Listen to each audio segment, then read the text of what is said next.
Gosh, the thrill of opportunity and the agony of a tough game, any former athlete, you know exactly what it feels like.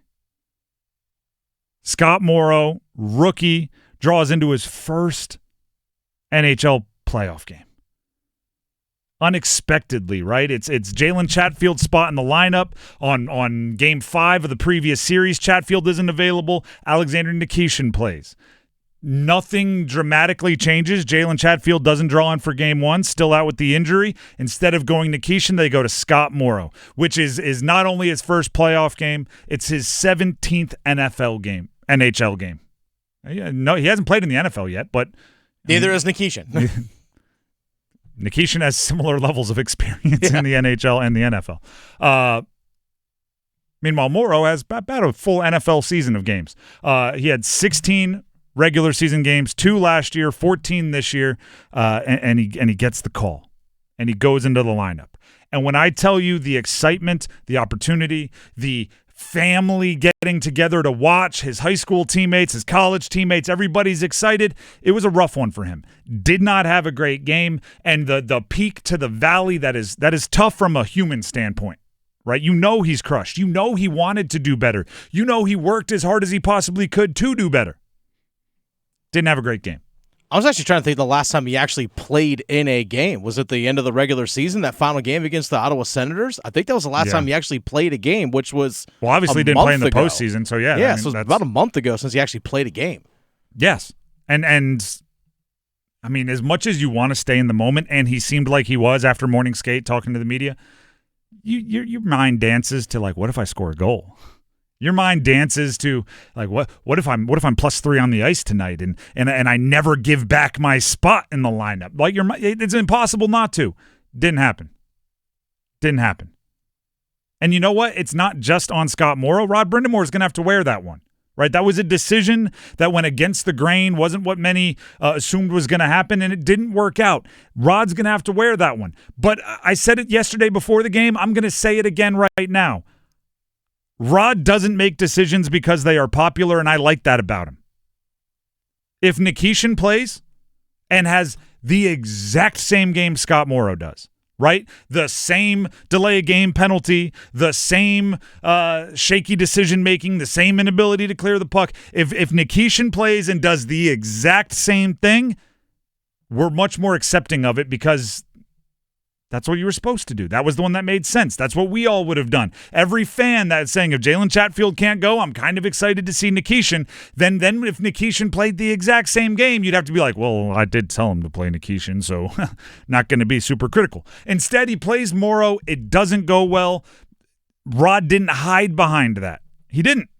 He knows it was a tough day. Matter of fact, he said as much. Here's Rod Brind'Amour after the game on the tough day for Morrow. I mean, it was a tough spot to throw him in. I mean, that's, injuries, like I've said it for over and over. You lose key players, it's hard to win, especially at this time of year, because there's always, you're throwing in someone that hasn't had that experience or you don't count on as much, and you're putting them in a tough spot. That's part of the game. I am not going to do the sports radio thing, the sports media thing, the debate TV thing, where I sit here and act like I have the answer. I don't think there is an easy answer or a right answer here, other than hope for Jalen Chatfield to be healthy.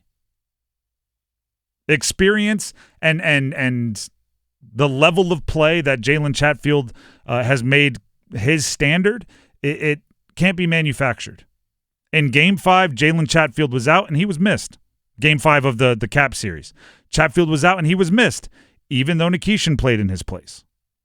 And by the way, Nikishin didn't know that Washington would be offside when he turned over the puck and led to a goal. He was saved by the fact that Washington was, a couple feet offsides. And from Rod's perspective, from the coaching perspective, you don't look at that and judge the result. You judge the process. What play did he make, not what the result was. So then last night, Jalen Chatfield was out and he was missed. This time, Scott Morrow was in his place. Chatfield was missed both times.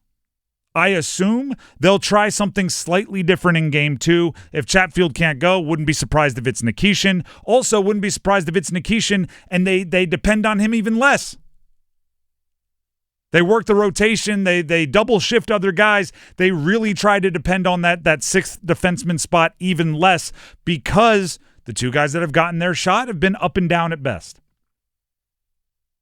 But you aren't replacing Jalen Chatfield with someone that has played less than 20 NHL games and not noticing.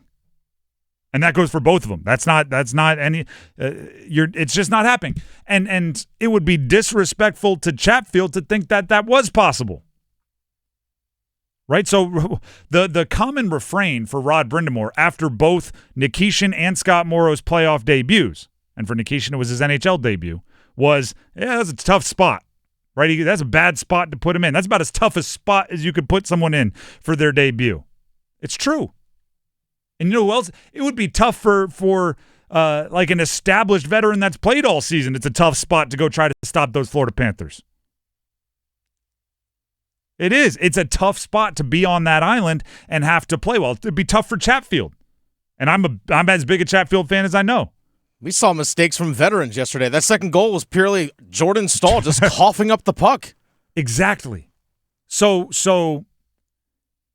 it's what coaches talk about when they say, they have to be process driven, right? If Rod Brind'Amour and his coaching staff, I'm sure his advisors, people he trusts, might even be someone else in the league somewhere that he played with that he shoots a text to. Eric Staal was in the building yesterday. Who knows? Whatever led him to put in Scott Morrow, you don't just go, he played bad, terrible decision, I'm never trusting him again. You go, all right, where did our process go wrong? Or is there a way we can fix that so in the future he's more prepared, or we identify that he's not ready earlier and we can go in a different direction? Scott Morrow, I still believe, is a part of the plans for this team. Alexander Nikishin, I still believe, is a part of the plans for this team. I say this lovingly. I hope we don't see him the rest of the postseason. Because replacing Jalen Chatfield is disrespectful to put in a rookie and think you're not going to notice. And that goes for most of the players in the starting lineup. Similarly, actually not similarly. I'm going to say this one's a little different. They went with Roslovic over Jankowski yesterday. Roslovic left some to be desired, right? There was, again, we know the struggles that Roslovic has on the defensive side of the ice, right? He's in there for his goal scoring, and if he's not doing that, there's going to be things that are left a little incomplete. Just they're going to feel not satisfying. Left more to be desired. And then he gets Bobrovsky, as tough as he is to score on, when he has his goalie stick right there in his hand, he loses it for a little bit. And there's an opportunity, a great look right in front of him. And who gets it? Roslovic. And he's not able to put it away. And you're going, that's why you're there, right? So Roslovic over Jankowski with 20/20 hindsight. I think you'd go back and you'd go the opposite way, right? You'd watch the game. If you had the time machine, you'd go back and change it. That's a little different to me than the Morrow-Nikishin decision, because I don't know if that's a quality thing. I think that's a style thing, right? Like Jankowski and Roslovic playing the same position is on the lineup only. They are just two different players. They have different skill sets, different body types, different styles, different. I think that one is one that when you're playing the Florida Panthers, the size might be, and the defensive versatility might be one where you lean Jankowski. And that might not be processed. That might be Rod going, I messed that one up. I would expect if I am getting the right vibe, game 2, you'll have Jankowski in there. And you ride that because I think it's a better matchup fit, especially once you go on the road to Florida, where you now have to win one.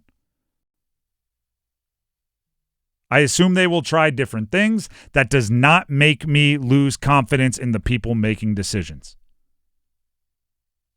You show me the coach that is 100% on tactical decisions throughout an entire postseason, heck, through one entire game. If you think a coach threw a perfect game, everything was ideal, every shift change, every pairing adjustment, everything, a decision to pull the goalie, not pull the goalie, who to have out there, who to take the face. You think somebody throws a perfect game? You show it to me because I haven't seen one yet.